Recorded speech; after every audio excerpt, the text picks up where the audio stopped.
Hello and welcome to Feet Planted LLC. You all know that I play music at the beginning, so today is going to be no different. Here is my intro music. Welcome, welcome, welcome. It is Women's History Month, everyone. My name is Karen Maple Felton, and I'm here as the owner of Feet Planted LLC to introduce you to Atiyah Harmon, founder of Black Girls Love Math. We are going to talk about our theme, which is women leading in courage. So I am extremely excited because this is the first time that I get to drill down with Ms. Harmon, not only about Black Girls Love Math, but about her journey in STEM. So I am extremely excited and thank you for joining me. Thank you, thank you, thank you. We're going to turn the volume down a little bit. Welcome, Ms. Harmon. How are you doing? I'm well. Thank you so much for having me. I was kind of grooving to the music, so okay. That's okay. We're going to bring it back at the end so we can both groove some more later. I want you all to know that I have no problem cold emailing, calling, and reaching out to folks. I reached out to Miss Harmon last year because I saw her on social media, probably Facebook, and I was just like, I have to know more. So I did my little Calendly meeting. She graciously took time out of her day to meet with me, and I just learned a wealth of information. And so when Women's History Month came around in 2023, I had to have her on the platform so she can share really about this organization that she started, but also I want you all to learn about her as an African American woman, a woman in STEM, a woman who has dedicated her time and life to making sure that our girls understand that they can do hard things, to include math. So let's go ahead and get right into it. So Okay. Miss Harmon, if you don't mind me calling you Miss Harmon, I'm gonna be a little formal. Why don't you just give us a couple of minutes of intro about you and who you are and Black Girls Love Math. Okay. My name is Atiyah Harmon. I am founder and executive director of Black Girls Love Math. We are a 501c3 nonprofit. Our mission is to eliminate gender and racial inequality in K 12 mathematics. We do that a few ways. We work with schools and community organizations. We offer a 24-week school year program, and we also do a Saturday Slam in the fall and the spring for girls who don't go to those schools. Background around me: I am a 21-year now educator, uh, primarily middle school. If you're in education, you pick your grade brand. I love the middle school babies. Taught math and background before that, I am a Philadelphia native, proud Girard College alum, which is a private boarding school in Philadelphia. Um, and my mother had to remind me, like 6 months into Black Girls Love Math being built, that I was in a citywide math competition in fourth grade. And like, I knew I liked numbers, but it was just like, part of my story, I think, is why I created Black Girls Love Math.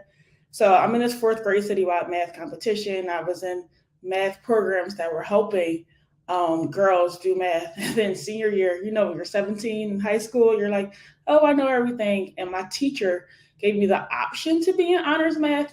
I don't know why you would give a 17-year-old the option for something like that.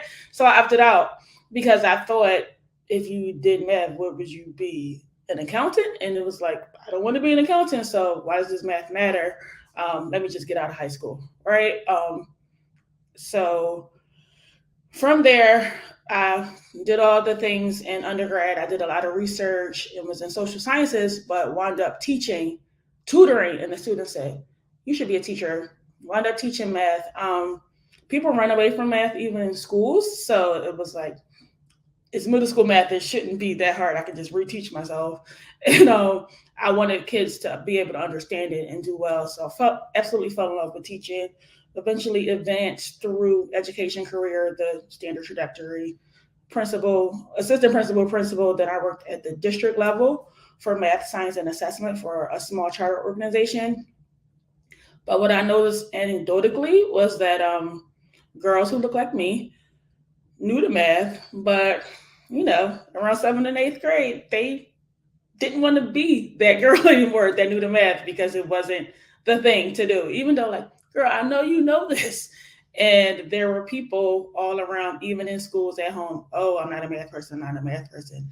So I've personally experienced, but feel like they also didn't see themselves to be the both and of that, like that duality, like, oh, I can like math and still be this black girl. Because if you think about who a math person is, I'll venture to say in your brain, it doesn't look like someone like me.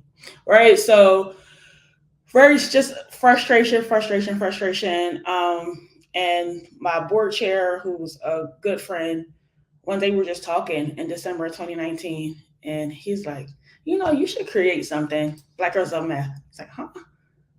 Sounds cool. Then I woke up in the middle of the night and searched Black Girls Love Math as a hashtag. You know, we're social media people. And it was fewer than 100 posts. So I was like, this is something. Right. And then I just did like a freestyle for like an hour of like what this would mean, what this would look like. And that was December 2019. March 14th, the world shut down for a couple months. So we had a lot of time to reflect. And I decided I was going to go for it. And I took a year off of work and just like contract work to pay my bills, and built Black Girls on Math. And that's how it was birthed. And now we'll be 3 in June. I founded it June 20th, 2020. That's my mama's birthday. So I was in New York City at the time, registered, incorporated, and then drove home to celebrate her birthday. And we partner with 25% of the major charter network in Philadelphia. We've got really positive results around the greater Philadelphia area. Our plan is to scale, but right now we want to really get good here. So I think I gave you a lot, but that's the long and short of it. Thank you for that overview. So I listen and I make note of things that I find curious. So I'm just going to say I'm one of those black girls that didn't like math, but I knew that I wanted to be in the sciences, and I knew I wanted to be an engineer. So I kind of powered through and I dove into. Before we get into the theme questions about courage, can you talk to our audience about what you've seen when it comes to introducing mathematics to our girls? What is their response? What are some of the challenges that you've had to help our girls overcome? That's a great question. I just gave a keynote about 2 weeks ago, and what we've come to notice in the past 3 years is it's not content that scares people, it's mindset. So we develop, at first it was like, oh, expose them to all this math and let them know they can do it. It's like, oh no, you actually have to build the math identity and the math concept. So when we say I am a math person, who does that look like? How can you also be a math person? And one of the biggest hurdles has been how we work around that. The first session we ever have, we just put up a piece of chart paper and say math is ... And I'm like, I love it. You don't have to love it. I just don't want you to be afraid of it. I'm not offended. You can say you hate it. You can say all the things. And they go in, right? Because it's low risk. I hate it. One girl said, it makes me want to eat a dog. And they just get it all out. And I'm like, okay, so I save it for at the end of the sessions to show, like, did you change your attitude or did you not? So they can see their progress. And we let them know math doesn't mean that you get the answer right the first time. Math means it's okay to make mistakes. We're here as a community. We say a creed at the start and end of all of our sessions. And I am a beautiful black girl and I love math. It's like the last sentence, right? So it's safe to be this here. And part of it is also, I am my sister's keeper. So if I need help. No, you don't. Don't ask me first, ask them. Come to me last. So it's giving them that empowerment and that community. Whereas traditionally math is like, you sit here and you get these answers correct. And if you don't get them correct the first time, you're not a math person, which we know is completely untrue. So part of that is breaking it down. I want to say 3 weeks ago, we started at a new school and I was teaching something. I still teach every now and again just to stay fresh. Mm-hmm. And I was like, guess what? I want you to get the math wrong. And everyone looked, I said, how would you learn if you got it right the first time? What would be the point of me being here? And you could hear a collective like relief. So The air kind of let out of the room. So I think part of that is rewiring everyone about what it looks like to be a math person. What does it look like to learn math? What does it look like to just face something that is it really challenging, or is your brain telling you that it's more challenging? Mm. And that's what I've noticed lately is you have to build the mind. Like content is going to be content, right? But you have to build the mindset before you can even like to push them to do the content. Okay, Atiyah. Atiyah, excuse me. Where were you some 30 some years ago when I was in math? That is exactly what I needed. You touched on, again, so many key points. The mindset. We walk into a lot of situations, a lot of rooms with preconceived notions, thinking that we can't do what we're capable of. So a lot of times we completely take ourselves out of the equation, and we do that at a very young age, and it takes seconds. So I am so thankful that you recognize that. Hello, folks. She's a teacher, a good one. I must say, to be able to understand that you're challenging thought processes. And on top of that, I loved what you said about not getting it right. You want to get it wrong. And so it's not about me on this segment, but I can just tell you as a math student, getting answers wrong meant complete and utter failure. So you're instilling not only confidence, but you're challenging them to expect the wrong answers because that is what it means to overcome. Oh, it fits perfect with the theme. I love it. I love it.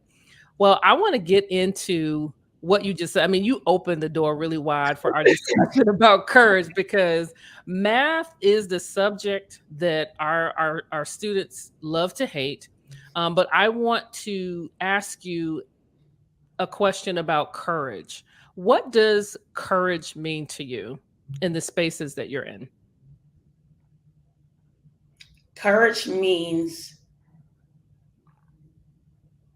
I'm going to do it anyway. So butterflies, hiccups. Oh, nope. I'm supposed to be here. I'm going to do it anyway. And I just had a conversation with friends. I get all the jitters, all of that. But once I push through it for the girls, I push through it to prove to myself that I can do hard things as well. And once you're on the other side, the reward is that much greater. So are you going to run and be afraid your whole life, or are you going to just push through? To me, it's just push through. That's what courage means. Wow, that's really good. Pushing through the hard things and even the things that are not hard, but what we tell ourselves Mhm. is hard in our minds. I think that's really good. So I want to talk to you. You talked about your mom. You talked about your time as a teacher and growing up in Philadelphia. And you can speak from any perspective. Okay. What helped you be courageous in your work, your life, or your organization? And it doesn't have to be one thing. Okay. I would say it's always been the support of people around me, pushing me. There's been times in this Black Girls Love Math journey, I'm like, "Whoo, Lord, I'm ready to go back to be a principal. This is not for the faint of heart." And my friends are like, "Nope, you can't turn around now. Nope, you can't turn around now. Look at that little girl that's changed by you. Look at those teachers that are influenced." So it's like, okay, okay. And I think there's a meme, like I can do all things with Black people saying A behind me, right? So when we think things and hey, I saw your post or tweeting and texting, it's like that keeps me going. But also, if not me, who else? And it's not saying that other people can't do it, but if it's put on me and it's nagging me and I'm thinking about it, okay, I'll talk to a couple close advisors and I'm like, do it, you can do it. And I seek out help all the time. I don't know what I don't know, and I'm very aware of that. But it's for the good of little girls that look like me, and I want them. My niece Olivia, my friend's daughter, like nieces, and I need them to be better than us. So that's what keeps them going. No, that's good. We are here. because we have similar missions. We execute it differently. For me, it's Feet Planted LLC. For you, it's Black Girls Love Math. And one of the things that I so enjoyed about our initial conversation was your vision and how, with simplicity and humility, you just broke it down what the process is for learning. Again, y'all, she's a teacher, not by accident, but also the representation as an African American woman. And so here we are, Women's History Month. Can you expound, because you said something again that I want to pull the thread on a little bit. Can you expound about what it means to not just do the work and push through, but what it means to the young women coming up around and behind us? What does that mean to you? And how does that change your mission and vision for what you've set forth? Okay. I think for me, it means I would venture to say, and this is not statistical, but a lot of us, our age group, have a lot of imposter syndrome. I don't want them to have that. I want them to know they call it now main character energy. Yes, you walk in a room, you own the room, you're supposed to be there.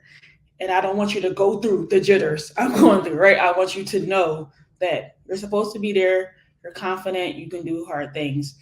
So I would say for the girls to instill in them, one of the key parts, I'll just share kind of like an anecdote, but also what happened. So my first ever like video, I'm like scared, right? Like the girls are behind me. We're in a session and I'm just fumbling. I'm like, okay, do it again, do it again, do it again. And I might get emotional right now. But like there's 7-year-olds, they're like, you can do it. You can do it. And then it was like they cut to the video. So once I finally get it out cleared in the way it's supposed to, you see them in the back like, yay, you did it. So it's like they even push me, right? And it's just like Mhm. this community where we all push each other and we all know like collectively we're advancing something for all of us. And what does that mean? As we have developed and evolved as an organization, a lot of people reach out to us, and there are a lot of women in STEM, Black women, who need affinity groups because we can get them to STEM as Black Girls of Math, but they're not staying in STEM. Right. So we're looking at how do you develop that ecosystem where everyone is interconnected and feels empowered. Because if you're the only one in the room now, we want to at least have two of you. You need somebody to co-sign you sometimes or to back you up. So part of one of our taglines is we want to exponentially increase the number of Black girls and women in STEM careers. You are speaking to my heart right now. That is, I believe, my life mission is to bring us together, create a community where we're connecting with one another, we're encouraging one another, and we're pushing each other across the finish line. And in some cases, pulling, and that's okay too. Yep. You said again and reinforced the importance of making sure that our girls know that we can do it and creating an ecosystem where our peers we're high-fiving and supporting one another as well as our young girls. Can you talk about how you're instilling courage in the girls that you serve at Black Girls Love Math, either programmatically or with any events or initiatives that you have coming up? Sure. The first thing, like I said, we starting in with our creed. I love myself. I love to learn. I love to grow. First thing, sorry, go back. I am brilliant. I love myself. I love to learn. I love to grow. I am my sister's keeper. I am a beautiful Black girl that loves math. Only the first session, the instructors that work with us or myself say it. From then on, the girls say it. And like, y'all know call and response. And they do it and they get louder and louder. I have instructors, we have meetings. The girls are yelling it now. At first, they were in the beginning. So that is part of it. And every time I keep saying that it's not my original thing, but I love it. I can do hard things. When I told my 70-year-old mother to text, Mom, you can do hard things, right? Come on, let's figure this out. Everyone's not answering the voicemail. But and my 10-year-old niece, oh, Atiyah, I can do math really well, but now it's a word problem and you're confused. Well, I don't know how. Do you need more time to think? Do you need support? But so you can do hard things, right? And you say it as a question so much like, oh yeah, I can. And now I put it back on you for your courage. But also in our program, in the fall semester, the last 2 weeks, they do a social justice project. So math is your superpower. That's what you love. That's what you do. Now, how can you change your community using math? Had girls in Camden solve the homelessness crisis in their fourth and fifth grade. They're like, hey, minimum wage doesn't equal the cost of rent or barely. So that's why people are homeless because it just doesn't make sense. And they focused and they were able to do observations as well. It was mostly men on the street and they investigated why because programs are for women and children. So they specifically targeted men. And they were executing and talking their stories and have videos of girls starting slime businesses and I'm making money doing slime and this one costs more because got a little extra razzle in it. And it's like, okay, so now you know this math will help you move forward. With our high school programming, we teach data science, which is one of the current trending careers because I intentionally don't do deficit and tutoring, and I name that. I can refer you, I can give you one of our people to work offline, but ours is enrichment because Black girls don't get enrichment for this. They're always so, oh, you can't. No, actually, there's a group of girls who know how to do this really well. And so let's be a data scientist. Let's look at the careers. What does that look like? Because we don't do deficit. I'm looking at 2030, right? So let's look chat GPT, AI. How can we get there? What do we need to teach you? Because people, oh, they don't know how to do this. Ma'am, sir, let's look at all the tools they don't need to do that. I had a girl tell me, I don't need to know 3 times 8. I could just ask Siri. I'm like, well, sort of kind of, but I still need you to know 3 times 8. So in terms of that courage, like part of our programming is we also every week introduce them to a shiro. Ado's question, you're in math, you're in class. What do I need to know this for? Hey, this woman right here, Black or brown, but maybe any woman, she does math and this is her career path. And let's look at her salary. Let's look at what she can do with this. Let's look what she's learned. Like, let's look at the fascinations.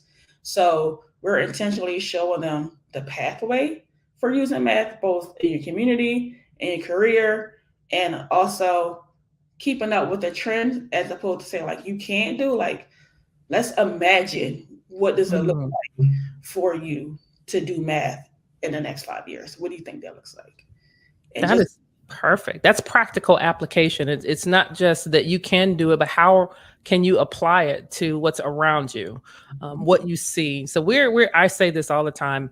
We're in the information age, but math takes us to a whole new level. The aperture just opens really broad when you start to share with your girls about how they can apply these concepts. I also love that you see I love a lot of things, but it is what it is. I also love the practical foundational knowledge is that there's no quick fix. You know, these subjects are hard, they're challenging. You can do them and we need to give you the foundation. You need to have the foundation. So that leads me to another question that most of us don't see. So I'm going to ask you, what is it like out there in the school systems? What are you seeing as some of the blockers? Because this is going to be seen by several people. So there may be some unblockers. There may be some folks that can remove obstacles for you listening. So talk to us about what some of the challenges are to not just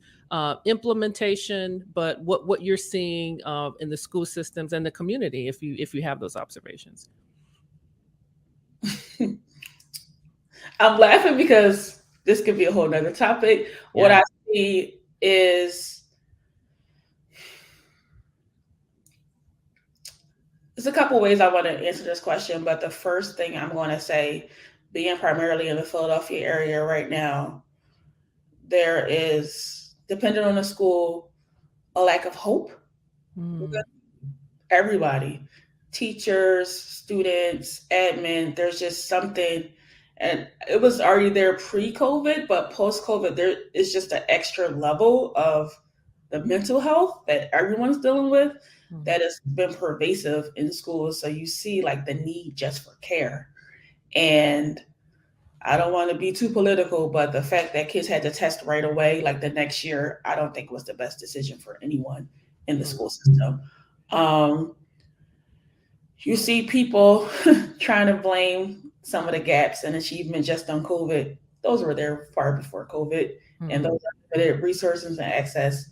You see girls that look like me, and I have this. I uh, can imagine the conversations. If you speak matter of factly or direct, and you're not smiling, you have attitude, or you're this, you're being disrespectful, Mm-hmm. and I'm not right. I'm just state the fact. Direct to the point. And so girls get pushed out because of that. Or girls aren't allowed to be yourself. For example, I worked in a school one time. Little girl came to school with a scarf on. Hair wasn't done. Oh, she can't have that scarf on. I'm like, let me talk to her. What's going on? I need to fix them. Let's go in the bathroom. Let's fix your hair real quick. Go to school. Like, it's not the end of the world because she's not following this rule. Like, you have to have a cultural context to understand what that means. Um, but I also see a lot of schools that are trying to do the right thing by kids, trying to push girls, trying to make them space. But there's like a disconnect where no school has figured out the cell phone thing, like none, private, public, whatever. Like the cell phone thing is a whole thing, but I feel like the school curriculum during the day has not adapted to what kids need to know in this time. So there's consistent tension between teachers, students, curriculum, policy development on what should be there. So programs like Black Girls on Math, we come in after school, and that's part of the reason why I did it as well. Okay, during the school day, this is just not going to work. But after school, self-selected girls or parent-selected, can I work with you differently and offer an alternative perspective on how people learn? There are shifts in the pedagogical approaches to math, especially culturally responsive math, that are happening at schools. So there is a lot of hope and effort by people, even though like when you first walk in, you're like, what is happening? People are shut down, people are frustrated. So it's this, I think we're at a point where we can really shift if people let go and just allow 20, like we can't say 21st century, it's 2023. Like we need to allow technology to infiltrate schools more in a way that is advantageous for kids. You just said a mouthful. I first of all, I'm just gonna stop here and applaud you for your transparency and your honesty because the work that you're doing, it's hard. There are cultural challenges. There are systemic challenges. You talked about access. That's one of the areas that when I think about Feet Planted is giving young girls access to women like you, which is again why we're here.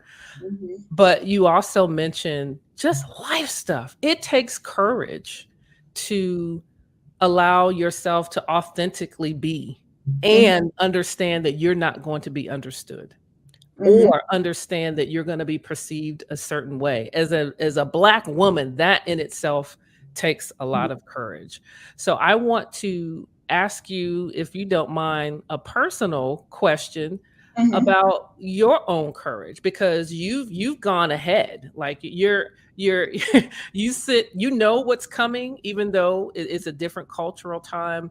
What is it that you do that fortifies your courage given all of the challenges, cultural, political things that we know are happening in our cities and our communities right now? What gives me courage or which keeps me going? Both.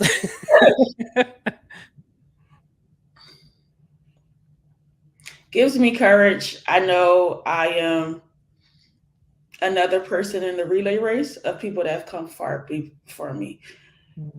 Mary McCall Bethune, Septima Clark, Yes. Marva Collins, people who are so many others, right? Amazing educators who stand for and who fought in way more adversity. Unnameless woman in the schoolhouse teaching first through 12th when we had the old books and Brown versus book. All of those people instilled a different level in the children around them. And I say I'm the kid whisperer. Like I get my energy from kids. Like they provide me their energy, their love, their laughter, their curiosity. So for me, it's not your fault you were born in this zip code, in this time, in this space. That's right. Let me figure out what do you need, but also affirm you that regardless of where you are, the world is limitless. And let me continue as I've done that myself. So I don't want to say anybody's quote any wrong, but I think it's Michelle Obama that says like, as you rise, you also have to help people climb. So it's like, Yes. oh yeah, okay. So Auntie lived in New York City and she was a principal here and she did this, but okay, let's do this. What school should I put you in? What after school programs? Here's a book. Did you know about this Black woman? Did you know about this? I'm reading this. Are you interested?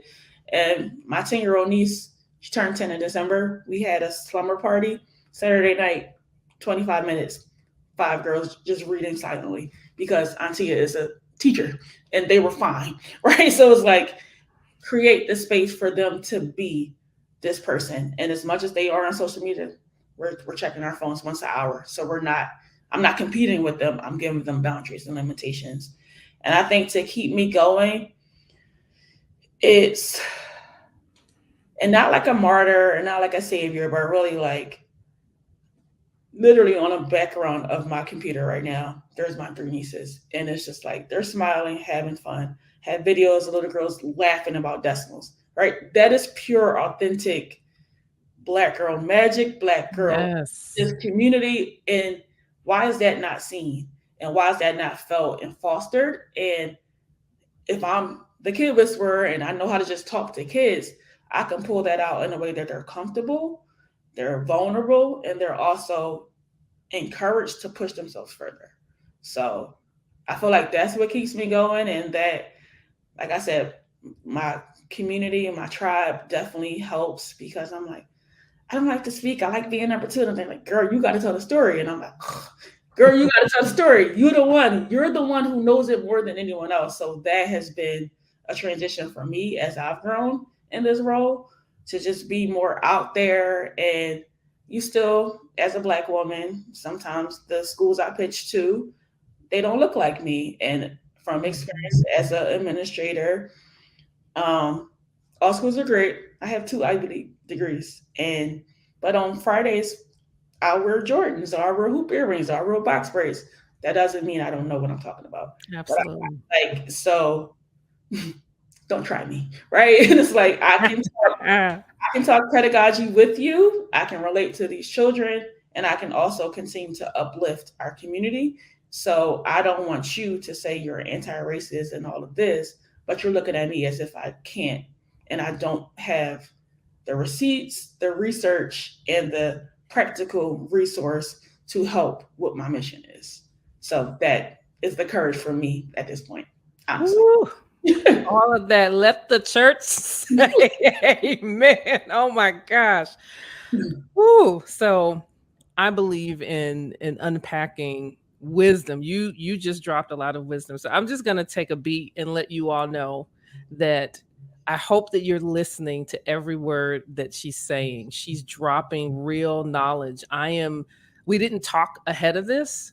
We talked a year ago, but she is giving chapter and verse of what it's like to be an African American woman, to be a Black woman, a STEM woman, creating space for other young women and girls to come in and do their thing, and often meeting opposition, which is again why I chose the theme about women leading with courage. So I'm going to unpack a couple of things and I'm going to ask you another question. So leading is an action word. It's a continual, it's a system. It's something that it's a wheel that keeps on going.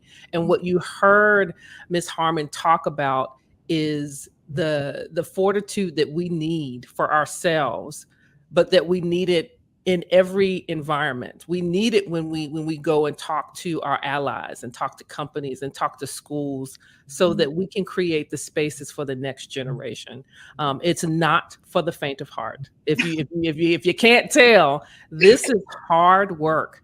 But I am so thankful that there are women like you that are willing to put on the Converse and the hoop earrings and meet these young ladies where they are. Hat. So I'm not wearing a hat, but I'm gonna tip my hat to you, tip my hand to you right now. I thank you and I appreciate everything that you're doing. The question that I have up next is again about the STEM space. So for those of you out there, science, technology, engineering, and mathematics, we are both STEM professionals. I'm chemistry, chemical engineering, and you're math, and you have, I'm gonna go to the bio because I have the receipts. Let me tell you where she went to school. You all, Master of Science in Education and Interdisciplinary Studies and Human Development from the University of Pennsylvania, and a Bachelor of Science degree from Pennsylvania State University. She's got the receipts. Okay, just in case y'all are checking. And so being in the STEM space and coming through, first of all, we know that the data says, again, I don't have the statistics either, but we know that our girls are self-rejecting at an earlier age than when I was in school. We're talking middle school. They decide that they can't do pick a thing at a very, very, very early age.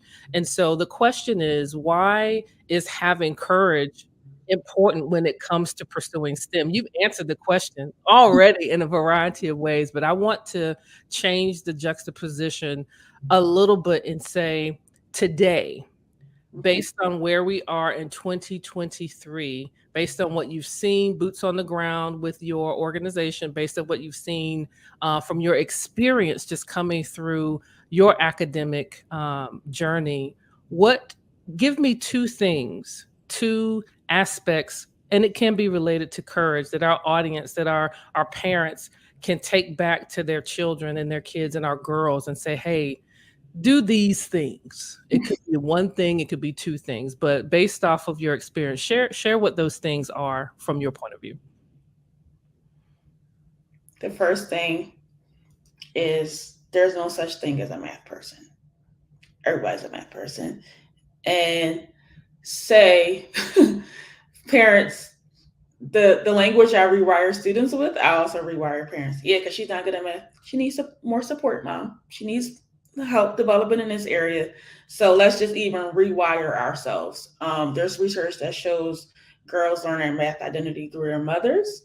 And if we look at history and sociology, we know like women at home, default finances to men, all of those kind of things. So it's like, you think you're not this math person, but have you actually applied anything to be this math person? Or are you shutting yourself down before it starts? So I would say, don't allow your girl to shut down when it gets hard, regardless of subject, right? But especially math, because now you don't see yourself. And it's like, oh, actually, I can do this. Let me take a minute. Let me take a step back. Let me call my resources. Let me search on Google. Wherever it is, encourage them, inspire them to persist. I think that's what courage is, right? To persist and overcome. So definitely, you are a math person, or it might not be your favorite, but we're not going to turn away from it because there's a lot of opportunities. And I feel like this is not necessarily for parents, but for everyone. People think math is just equations and X and Y, and it really isn't. It's so much more than that. I have a friend that's an interior decorator. She's like, I'm not a math person. I said, girl, your spatial awareness is like no other. Your geometry, your symmetry, your measuring, that is math. What are you talking about? She's like, wow, no one's ever put it to me that way. And I think it's that singular scope. I have a pocket protector. Here's my calculator. That makes me a math person. It's just not true. So I think that is part of the unpacking, like as a community, as a society, we need to get through. But for your girls, put books in front of them. There is women, Black women did that. In science and STEM, show them things. There are Black girls now I'm seeing on LinkedIn that are doing amazing things. Let them see people who look like them do math and do it well, but not just like, oh, I want to be a math professor, but oh, she's a data scientist. What does data scientists do? Oh, she's looking at AI for likes and what's the best time to post if you want to do social, or what's the way that Apple or Tidal tells you what the next song is. That's data and that's numbers. And you're just, how? And just opening their curiosity. But also, I would say, as a parent, don't close up your curiosity and your identity. I'm not a math person. Reevaluate what that means for you as you continue to grow with your daughter. I can't stop smiling. I can't stop smiling. I am sandwiched in between two sisters. My oldest sister loves to read, was reading at a really early age. So I'm so glad that you said that. Reading and allowing your girls, your children to explore and see beyond what is in front of them in the classroom. That is a really good way. You know, they didn't say reading is fundamental for nothing. So there's so many authors and books out there, and they're on the internet as well, that can inform you, parent, guardian, child, about opportunities, artificial intelligence. I know that keeps coming up, data science, all there's so many different fields of math. We won't name them all, but I think that that was really, really, really good advice to just have a starting point. And you never know, there may be a hard left to STEM, or there may be a hard right. You know, there's an A in STEM as well, the arts. Yes.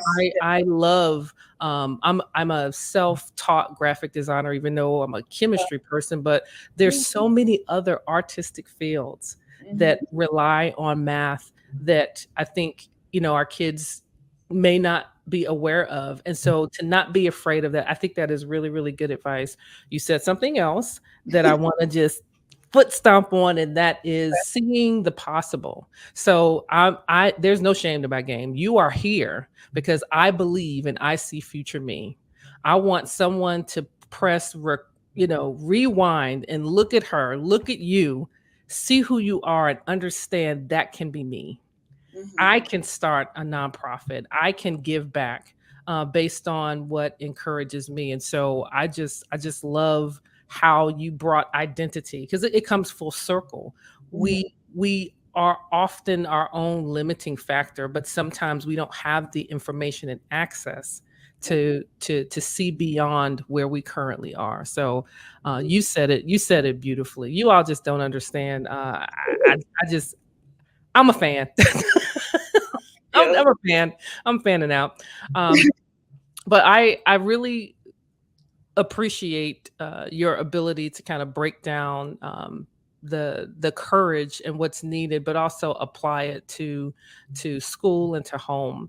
I want to ask you a question, and it's about whom in your life exhibits courage, or whom in your life do you believe helped instill courage in you? And why did you select that person? I hope I'm not putting you on the spot with that, but I would love to know. um, it's a lot of people, and I would say the most is going to get me emotional. I could just tell you that now. So I might need a minute. But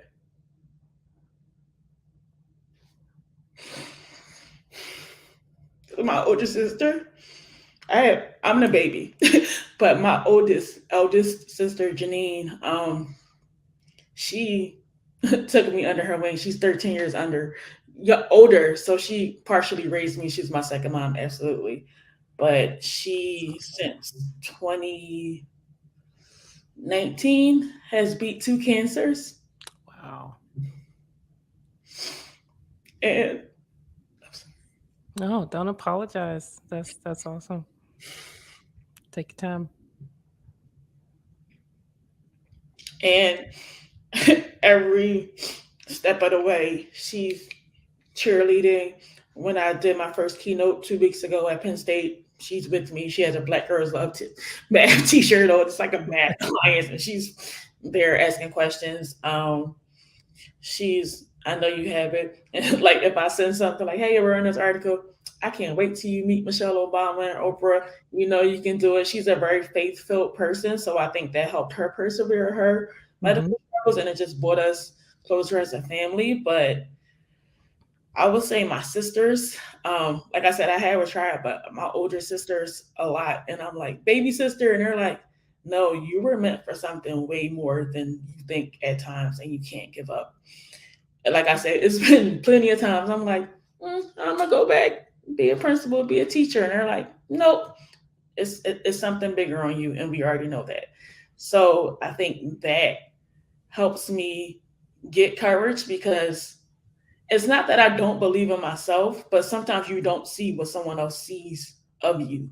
So it's that's like, okay, you trust me, you know me my whole life. So let me continue to do and push forward. And I have nieces that I'm very close to, and they're the same way. Like, Auntie, you got to keep going. You can't stop. And my whole family, when I took the leap of faith, everybody around me that I told that was close, like, this makes so much sense for you. Like, this is you. So it's been so aligned and supportive that everyone's like, no, keep going. You're doing this. People who I just meet, like your affirmation is just like, okay, so if I'm walking in rooms and people are like, why Black girls?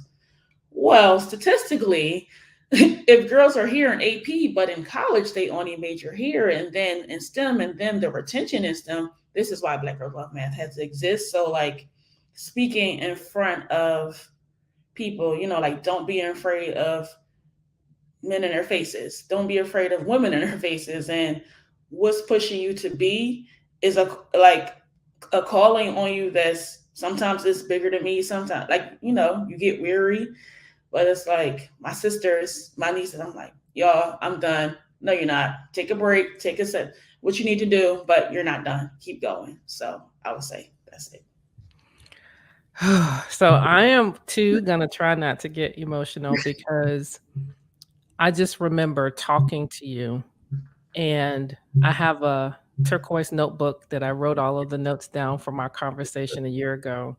There's some wet spaces. You listening to your story, I knew that I'm supposed to be doing this right now. Mm. And what we're here talking about, folks, is purpose. And what we're talking about is community. And what we're talking about is courage for the journey. We need each other. So, Mm-hmm. Women's History Month comes in March, but I'm here to tell you 365 days of the year, 24 hours in the day, every week, every second, every minute, we need the Miss Harmons. We need all of us so that we can continue to encourage um, this journey of women who can do hard things, girls who know that it's going to be tough, but understand that there's a tribe. Mm-hmm. And one of my favorite phrases is, "I'm saving a seat for you at the table." I'm pulling out a chair, and it's like, nope, you can't sit here. Yep. I'm saving a seat Yes. for the young adult, the young woman, the young girl. I get chills. I have chills right now just from listening to you talk because, again, I have sisters and I have a sisterhood of women Mm-hmm. that I brag about, and I'm including you. I just pulled out a seat, put your name in there, you sitting right there, Yeah. that really encourage me and encourage the spaces that I've been in and that I'm going to be in to keep pressing. And so Black Girls Love Math is definitely your purpose work. I am excited. I've gone on all your social media, I've gone on the website, I've looked at everything, and you're doing such a great work. And let me tell you, if the young ladies for some reason don't want to pursue STEM, you're instilling in them confidence that they can do whatever Mm-hmm. it is they put their mind to. We're STEM professionals, but at the end of the day, it is foundational learning. Mm-hmm. And my dear, I am so thankful that you are in the space and that you are doing what you are doing. This is definitely, definitely a space that you want to be in. So I want to say, first of all, congratulations to your sister. For her walk of faith and courage. And I also want to just say a high five to your nieces, to your tribe, because let me tell y'all, whatever y'all are doing is working. Keep propping her back up because we need her to continue this work. As custom, I always give my guests the last word. And so we've talked about access, we've talked about I See Future Me, we've talked about the importance of powering through, pushing through. It's okay to get things wrong, particularly as we're talking about math, but you can apply that to any field. Mm-hmm. What words, I won't say wisdom, but it could be whatever. What would you like to leave with our audience today?